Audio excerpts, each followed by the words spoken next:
Oh là là, Marcon, come on along? Ho visto del furto del Louvre al Louvre.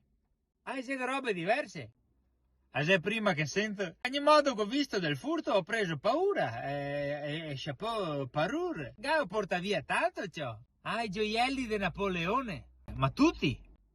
Bonaparte. Senz'altro, senz'altro. Ogni modo se robe che succede, Tartufon, anche in Cesa da noi altri se venuti i ladri a rubare, quasi che Renzo de Aproloco è riuscito a recuperare la rifurtiva e che i già riconsegnata al don. L'ha già riconsegnata al prete, al prete a portè, in Drio.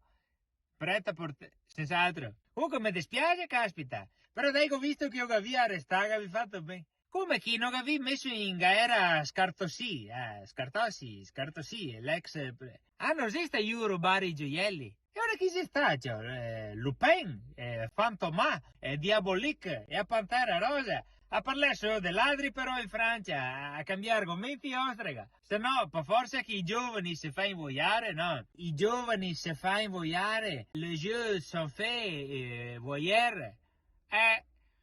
Non sapevi che cosa sta.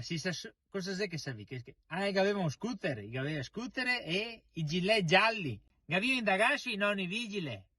Contro perché da noi altri arriva proprio col motorino e un gilet giallo. No, non la escluderei come pista, francesini, senz'altro. Ma con tutte le telecamere che sono in giro, avete visto dove chi si è scappato?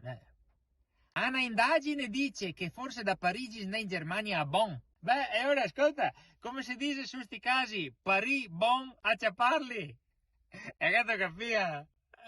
Paris, Bonn, ciaparli. Dai, coraggio sempre. Ciao francesini.